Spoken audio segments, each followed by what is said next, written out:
Sayang, hero na sana. May CCTV pala. Bullshit!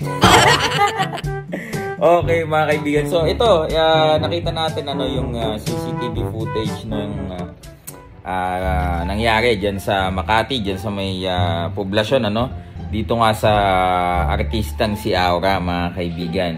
Wherein, kahapon, yung mga, of course, mga tropa niya, pinagtanggol siya, talagang ganyan yan si Aura, naku, pagtatanggol ka talaga niyan. O, given na yon, sige, lahat naman tayo, may kanya-kanyang, mabuting katangian sa ating mga kaibigan. Gets yun, may punto yung mga kaibigan niya, siguro, sa isang banda, naging ganun siya sa kanila, okay, kudos to him. Pero, mga kaibigan, hindi tayo dapat, again,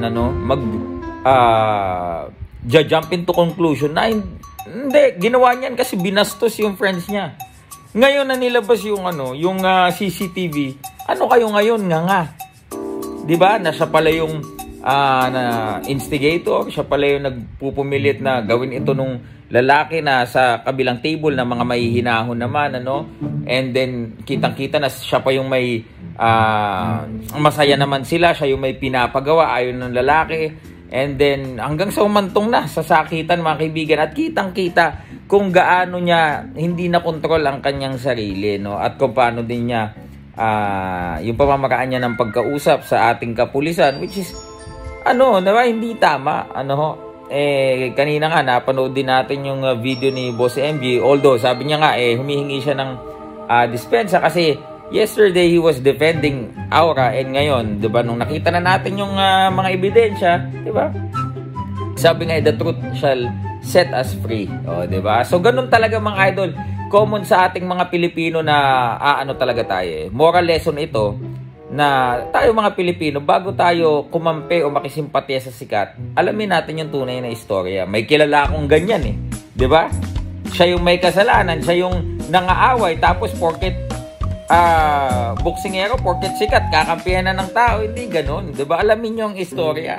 Parang ganito lang, initially, dahil mas kilala nila itong Aura kaysa dun sa lalaki na nagreklamo, ay automatiko, ang tama dito ay si Aura, ganito, ganyan. So, hindi pa natin sinasabing totally masama na siya dito or diba? Syempre, kailangan pa din niya na ng hatol sa husgado, shoutout lang dun sa sa member ng ano ba yun, merong dumipensa sa kanya kahapon, yung nagsabi na kwento nila yan so tama sila dyan. So ano po ngayon ang masasabi nyo, madam o sir, na paglabas ng CCTV diba, kitang-kita na si Aura pala ang na mayroong inisyatibo para, diba, magsimula nung kaguluhan na yun, So, diba, hindi tayo pwedeng talaga magpadalos-dalos mga kaibigan. Antayin natin dahil sa panahon ngayon, halos sa lahat na mga kaibigan,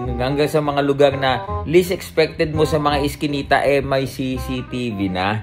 Alright, so again, huling-huli talaga. So kahapon, from being a hero sana, at magandang example bilang kaibigan, tapos ngayon naman di ba, napanood natin yung mga chinachant nila, kung ano yung sinasabi nila, di ba? Dapat kung tayo ay tawag dito, nasa mga ganyan, gusto nating mag-enjoy, alamin natin ang limitasyon ng ating mga sarili. Okay? So, sayang, Aura, partly, naniniwala pa sana ako sa'yo, kaya lang, nung nakita ko yung CCTV, mga kaibigan, sayang, hero na sana, kaso may CCTV. Bullshit! Alright, so yun.